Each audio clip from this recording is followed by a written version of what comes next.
Bonjour, dans cette vidéo, je vais montrer la modélisation d'une batterie dans MATLAB Simulink, puis la vérification de l'autonomie dans le cadre d'une application à courant variable cycliquement.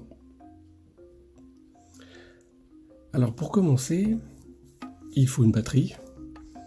J'ai choisi une batterie sur le site Gotronic.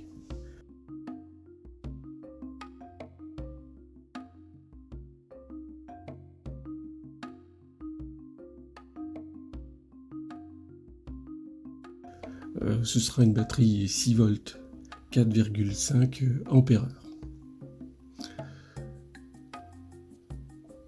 Cependant, sur ce site, on n'a pas beaucoup d'informations supplémentaires. Il va donc falloir aller sur le site du fabricant pour aller chercher d'autres informations. Alors ce fabricant, c'est PowerSonic, et en allant sur le site, on va, à partir de la référence de la batterie, accéder à des caractéristiques.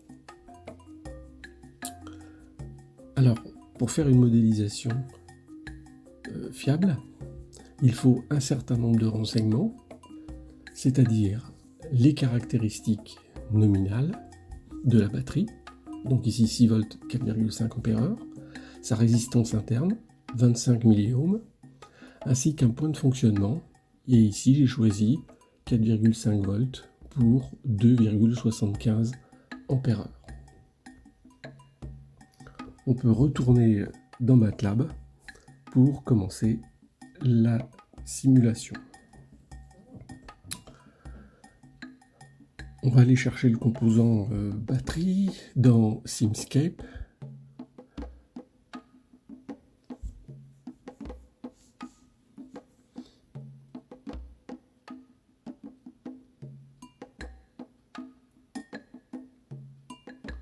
Et effectuer sa configuration selon les valeurs trouvées dans les caractéristiques. Donc la tension nominale, la résistance interne, ce sont les deux premières caractéristiques à rentrer. 6 volts, 25 milliohms. On va choisir une batterie dont la charge n'est pas infinie et compléter les renseignements en rentrant la capacité nominale, 4,5 ampères, et dans les deux lignes qui suivent, on doit rentrer le point de fonctionnement trouvé. Attention, on nous demande ici de rentrer la valeur de la tension V1, qui est une tension à vide. Il faut donc prendre la valeur trouvée précédemment et ajouter la quantité R fois I. Donc ici, on a 4,5 plus 25 milliohms fois 2,57 ampères. Ce qui fait 4,57 volts.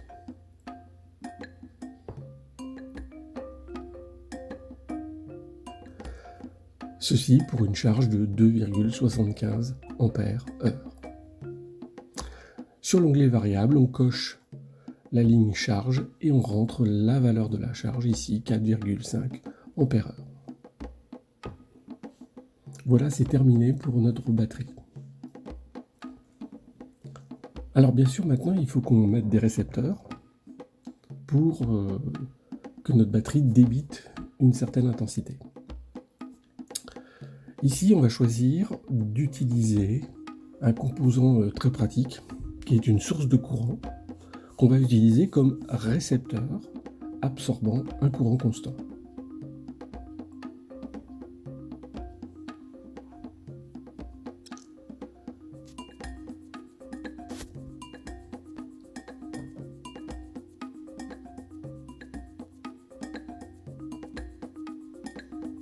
On va placer un deuxième composant qui cette fois-ci sera une source de courant qui peut être pilotée en valeur.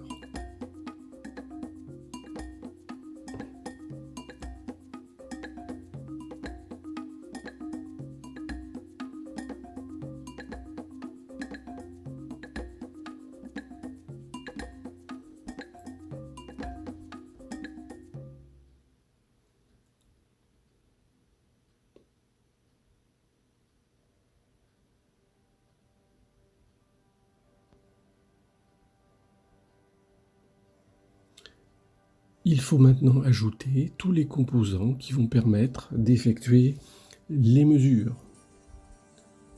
On va placer un ampèremètre,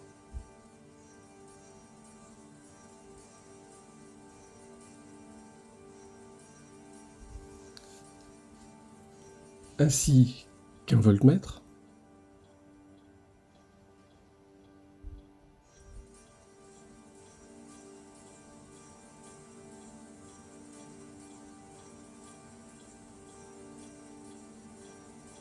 on va placer également une référence électrique,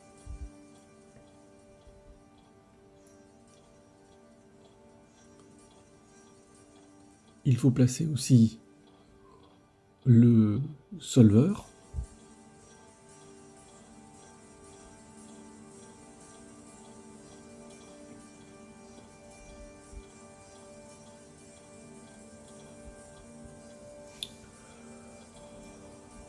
on place également le générateur de signal pour la source de courant pilotée.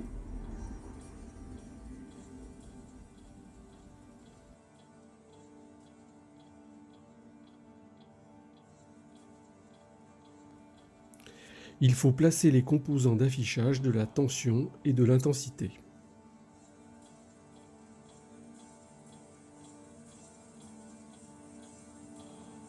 Les derniers composants à placer sont des convertisseurs de signaux qui permettent de passer de Simulink à un signal physique ou inversement.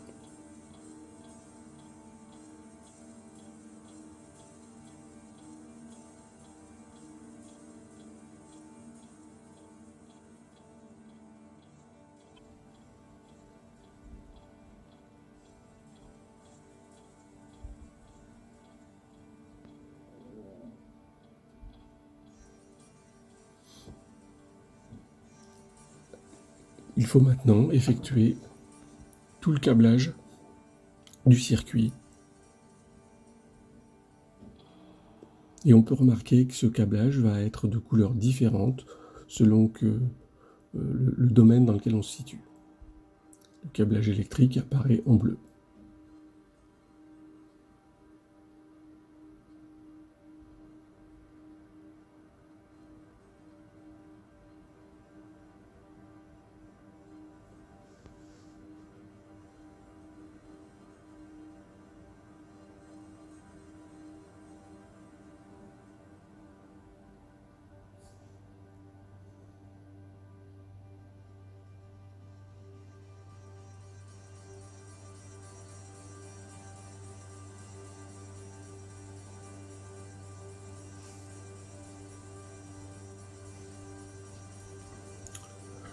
Lorsque le câblage est terminé, il reste à paramétrer les sources de courant.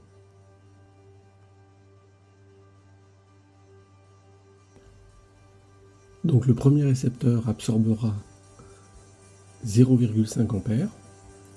On met donc la valeur moins 0,5 A.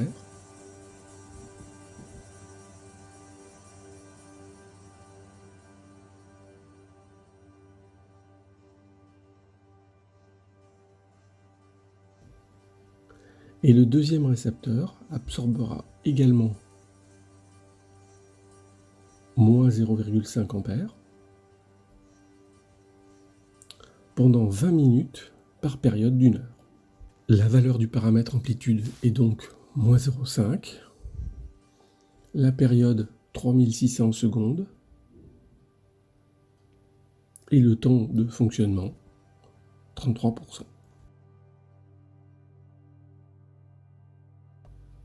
Pour terminer, on paramètre la simulation en choisissant le solveur, ici ODE 15S.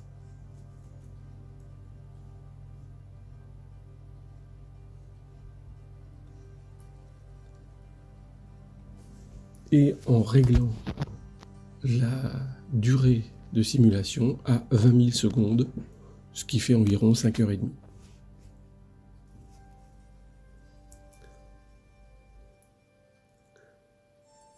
On lance la simulation, ce qui va prendre quelques secondes.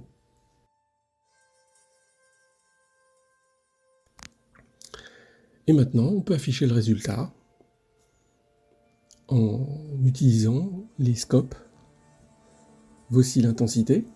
Donc l'intensité est bien sûr cyclique et elle peut prendre deux valeurs, soit 0,5 ampères, soit 1 ampère, selon la phase de fonctionnement.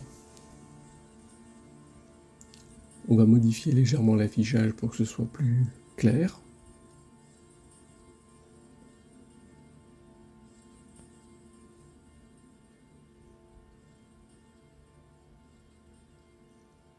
Donc des phases de fonctionnement à 1 ampère et d'autres phases de fonctionnement à 0,5 ampères.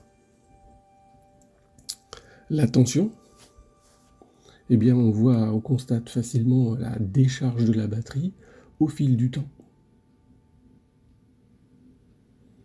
Et bien évidemment, les outils permettent de faire différentes mesures en positionnant des curseurs.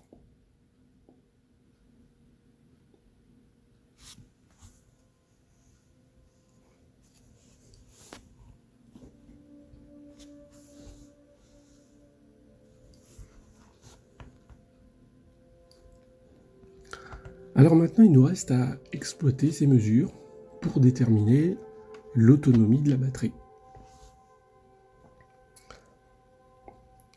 Généralement, pour une batterie au plomb, on considère une profondeur de décharge nominale de 40%. Ça veut dire qu'on considère que la batterie est déchargée lorsqu'on a utilisé 40% de sa réserve énergétique. Il faut donc qu'on évalue cette valeur. Alors, pour obtenir ce résultat, on va rechercher différentes informations dans les écrans de mesure en utilisant les outils à notre disposition.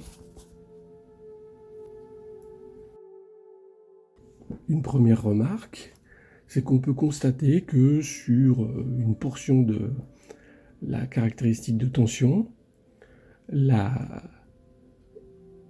l'allure de la décharge est quasiment linéaire. Si maintenant on observe l'allure du courant, et si on positionne nos curseurs de façon à avoir un nombre entier de périodes,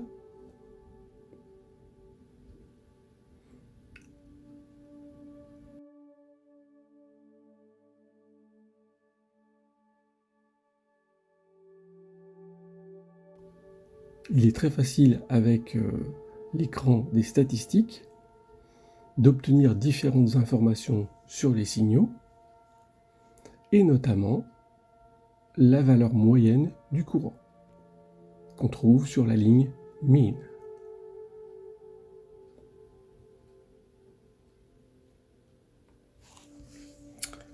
Donc ici, la valeur moyenne du courant, c'est 0,726 ampères. Si maintenant on veut connaître l'énergie consommée en 6000 secondes, eh bien elle correspond à cette surface multipliée par l'intensité moyenne. La surface, c'est une tension multipliée par un temps. Si on multiplie le tout par le courant moyen, on obtiendra l'énergie. W, c'est U fois I fois T. Par exemple, la surface actuellement représentée correspond à une énergie de 5,5 volts, c'est la valeur moyenne approximative de la tension, multipliée par I 0,726 ampères, multiplié par T 6000 secondes. Si je redivise par 3600, j'obtiens des heures. Ça donne ici 6,65 Wh, ce qui représente une profondeur de décharge de 25%.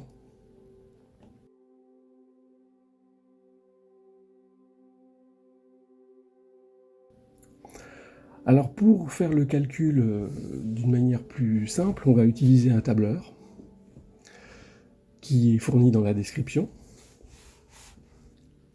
Donc ce tableur, il suffit de rentrer certaines données, ce qui correspond aux cases en vert.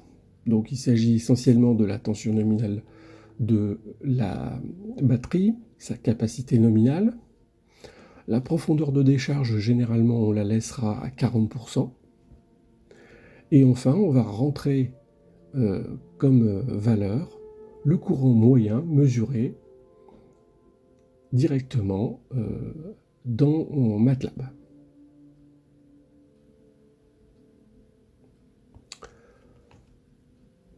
Comme indiqué précédemment, on va donc assimiler la courbe de décharge à une droite. On va choisir un point suffisamment éloigné sur cette courbe de décharge.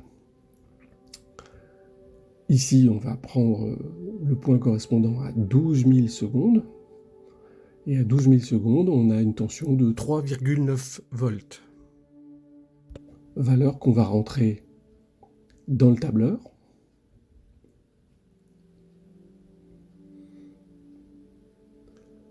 Ensuite, on va choisir une valeur initiale de l'autonomie telle que l'énergie calculée soit proche de l'énergie disponible. C'est notre objectif.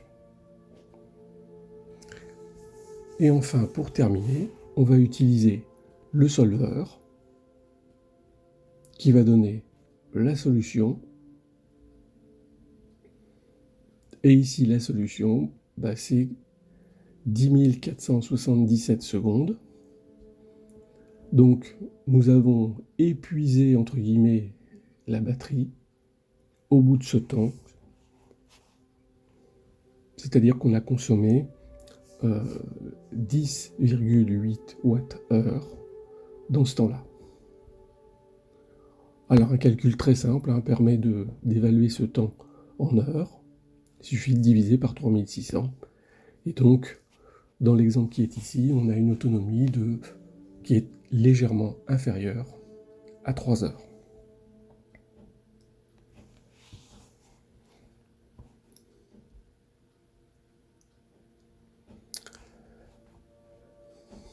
Alors, à partir de ce modèle, il est très facile de personnaliser selon ses besoins une simulation. Il suffit de placer d'autres sources de courant, pilotées chacune par un générateur de signal, et de paramétrer ces générateurs selon l'application souhaitée.